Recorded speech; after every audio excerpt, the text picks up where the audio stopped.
How y'all doing? I'm just looking at something. I'd love to be talking to you today about an old 340, a small block Chrysler, especially a fresh one, ready to go. But I've got something different for you. We're going to be doing a Ford. Just a quick video. Got a original Mustang. Well, let me just show you.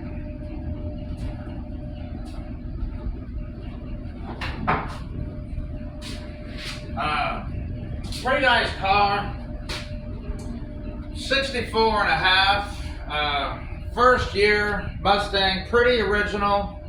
Really not a whole lot changed about it. Almost nothing. Just a nice car. I mean, it's a nice car, really. Yeah, very nice. But you're not really here to admire a 64 and a half Mustang. But I am going to show you it's got a problem. It's got bad valve guide seals. And, well, the way you know that is, first I did a compression test. It passed with flying colors. I did an oil pressure test. I wanted to know how the bottom end's doing. And that passed. It was holding 50 pounds of oil pressure even though the motor was hot. Still had good oil pressure, so the engine is worth doing this to.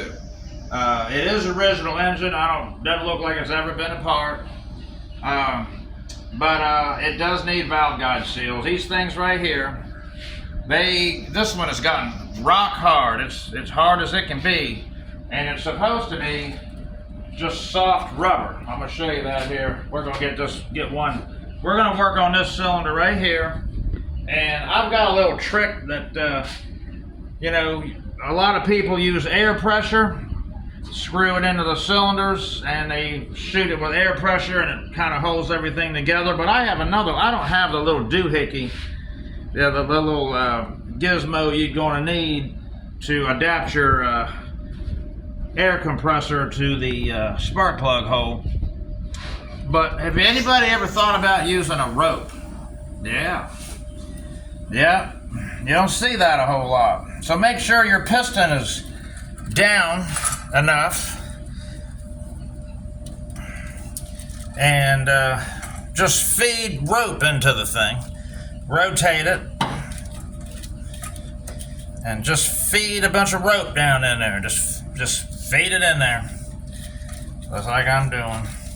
And that is going to, when I compress the rope with the piston, it's going to keep the valves from falling down in the bore. So that's the game that we want to play in order to save ourselves some work, and you can do this on the engine. That's what I'm doing, as you can see. So I'm stuffing all this rope in there. It's probably about enough. And then I'm going to take this breaker bar and just turn it until I feel it come up against it. And it'll just lock the motor up. And then you don't have to use they're right there. That's tight. So, alright. Now these two valves, they can't fall down into the bore. They can't. So, and I'm not hurting anything with rope. Nothing getting scratched or gouged or any of that. So I've already done these two. We're gonna do one. We're gonna do this one right here. Right here is a tool. It's just a spring compressor to do it on the car. And well, before we do that, I have already experienced that these things like to get stuck. These little keepers in here have a habit of getting stuck because they've been like that since 1964. That's been a long time. So we're going to take a socket and hit this on this car. Ford has made like an inner retainer inside of the outer retainer. They're two separate retainers, and inside of here is these little keepers. So I'm going to focus on the inner retainer and just smack it a few times. Kind of loosens them up so that they'll come apart when you compress the spring. So let's see how that's going to work out on this one. Put your tool in here. See how that fits? That fits on the outside retainer. And just push it, compress it down, push it down, and it should free up those keepers. See how it's already getting that spring out of the way. So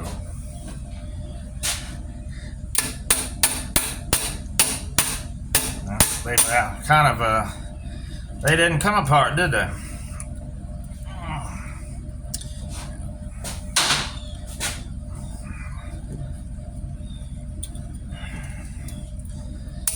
Let's try it again here. Let's take this back off. See, sometimes they get stuck and you got to keep working at it for a minute.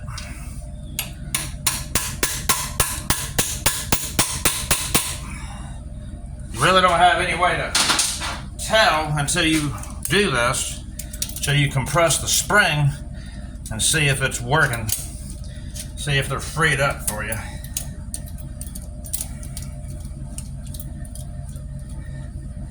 So it takes a little bit of time.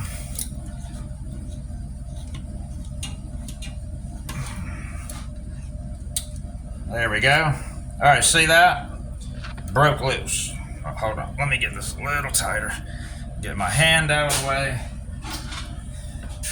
Now, as a precaution, see these holes here? You don't want them little keepers falling down in the motor.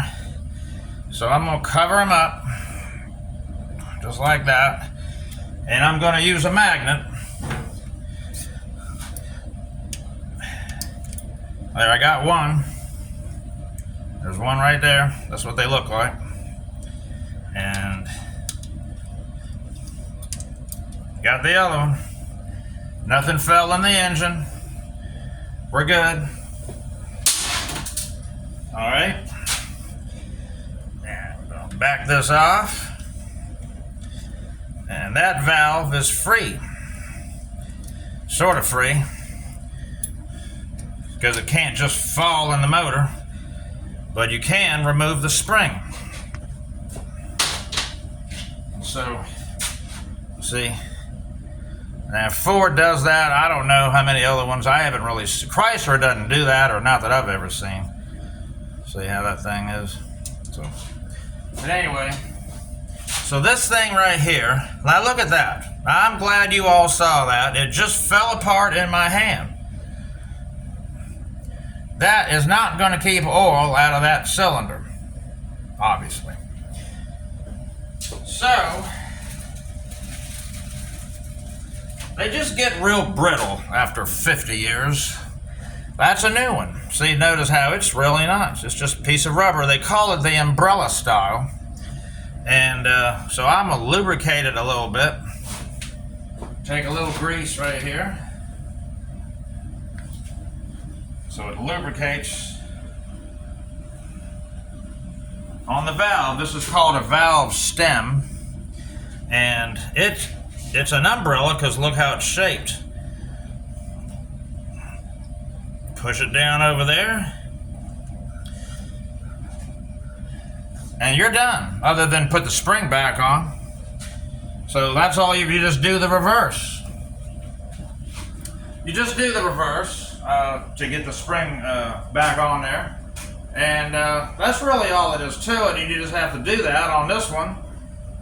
It's 12 valve guide seals because it's a 6-cylinder. This is a 170, I don't know if I said it already. 170 cubic inch inline 6 is what this car is. And so replacing valve guide seals, it's really not that hard, but you do need that spring compressor. And you're probably going to have to smack it a little bit before you loosen your springs up. So that's really all it is. I'll clean this spring up, put it back together, and we'll go on to the next one. And that's all it is. And I do appreciate you watching. Please like and subscribe. And we'll talk to you next time. Maybe back on that 340 over there. I'd like to get back on that, really. See you guys later.